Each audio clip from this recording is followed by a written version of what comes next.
Clowns and Court Gestures.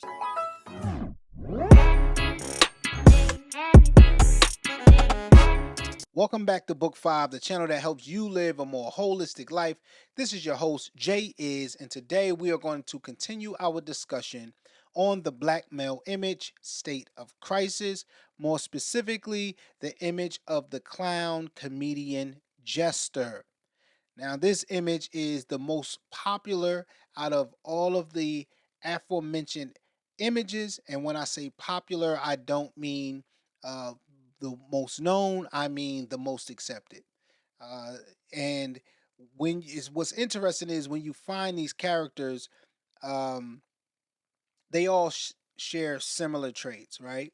They're either uh, ignorant in their buffoonery, and so they just go around doing absolutely dumb stuff, you know, and really lays the foundation to be the butt of the joke in every encounter.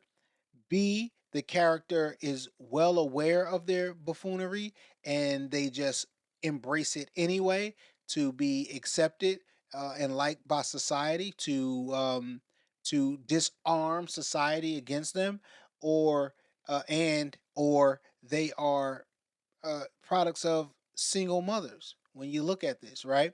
And then they don't have, they have no boundaries in what they would do to degrade themselves for the laugh, right?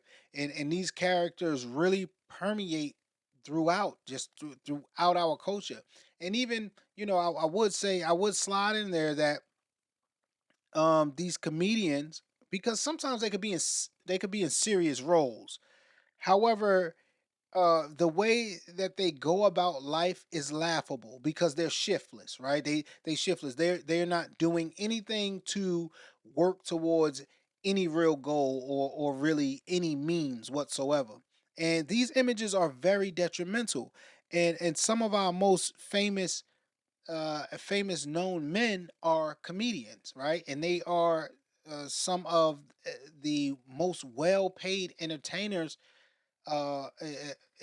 across the globe, is because they make people laugh. Now, there's nothing wrong with making people laugh, but how? What are people laughing at?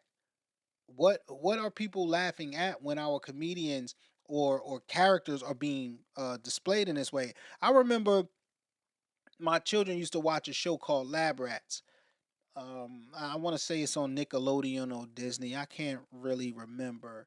But the young black man that was on the cast, he was, I believe, he was the only black male on the cast. He was the goofball. He was the guy who just couldn't figure it out, couldn't get it right. Right. He was the butt of all the jokes. He was the laugh track for for the series. And when you look at that character, no one sought him for advice. No one sought him for uh,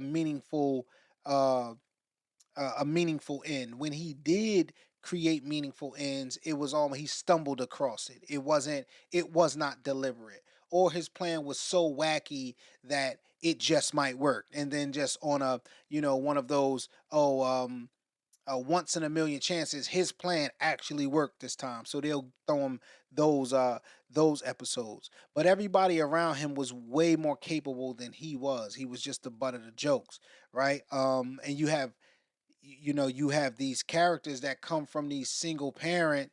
I believe, yeah, even on that Lab Rat show, his mom on that show was was divorced from his father, or his father wasn't in the picture by some other means, and so yeah, he was a single mother.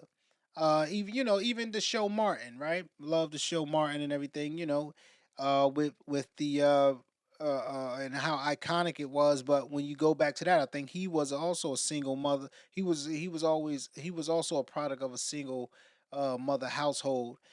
Kevin Hart, you see Kevin Hart and all of these things. And by the way, I don't, not too sure about those other guys' real life, but in real life, Kevin Hart, he had some issues with his father growing up and everything. But when you look at his comedic acts, is always like high pitched yelling and screaming, and I think I seen one with Shaq threw him over a car, and was just on some next out of pocket type stuff with him. Um, and you're like, damn, why is this funny? What is so funny about this? Why is this why are we calling this comedy? Why are our men dressing up in these dresses and things like this and then calling it comedy when it's really unnecessary? And that's really the detriment behind a lot of these characters and these comedians putting out this image of us because it makes us seem incapable of doing anything. We are just whiny mama's boys who really embrace buffoonery, and nothing we do works to any meaningful end.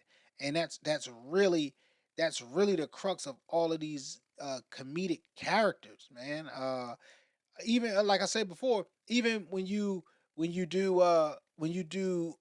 more serious tone movies, the the the person is not a comedian, but the character is funny, like Baby Boy, for instance, with Tyrese.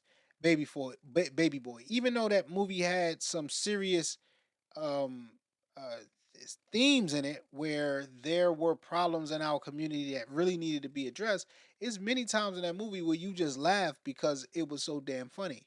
And uh, Baby Boy Tyrese, he was shiftless, man. He was an absolutely shiftless dude. He was working towards no real meaningful ends. I mean, he was hustling dresses and everything, but it wasn't. It was for the sake of hustling and not really doing nothing. I think they kind of turned the messaging around during the end of the movie, but yeah, man, just shiftless behavior that you would just laugh at, right?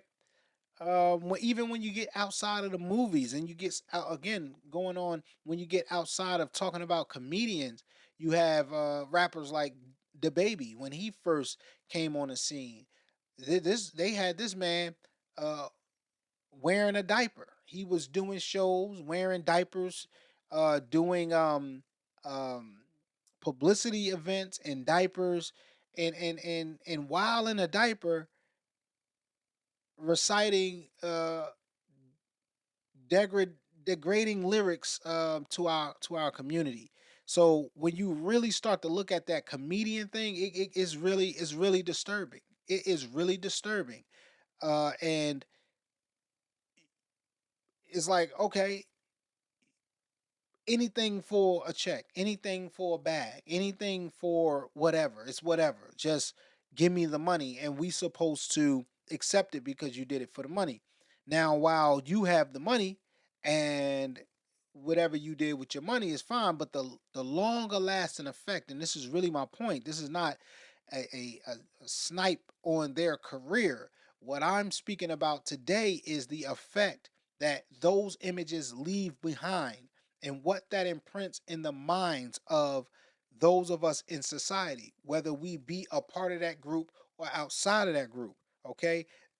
Along with all the rest of the images that we have discussed in this particular series, all of them have a long lasting damaging effect on how we move forward, our progress, and how we move forward. When you have a group of people who see you as one of these images that we've discussed so far, uh, it puts you behind the eight ball when you're trying to make progress. When people in your group, when other black men think of themselves or think of their representation, and this is their representation, when dealing with each other, these images get in the way. And that's been the whole point of this series, to really just dial it back and say, hey man, what are the images out there? How am I contributing to that in the day to day? And I gotta tell you, I just don't like TikToks with men dancing and doing dance trends and goofing off and being silly. And it's not because, I feel like you can't be silly in life and enjoy. I just think that when you look at it in its totality, it's doing more harm than it's doing good. Yes, um, laughter makes the heart merry. I understand that. But how, again, how is the laughter coming? when you look at this stuff, how is it coming? What is the cost of the laughter? What is the price that we're paying for the laughter? And if you anything like me, I'm not even laughing at. It's not funny. It's really just not even funny. So, these are one of the things that, okay, how do we as a collective group take some of those things into our own hand? I'm not a comedian. I don't really tell jokes like that. The I'm not, one of those guys who, can get the room into laughter and all of this other stuff.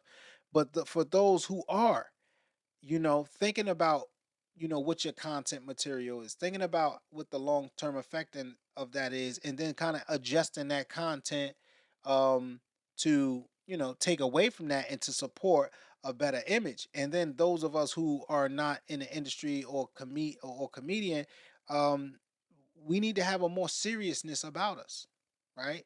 We need to have a more serious approach to life and situations, because everything is not funny, everything is not cool. And what we co-sign, those of us who are not, what we actually co-sign to say, hey, this is what I condone.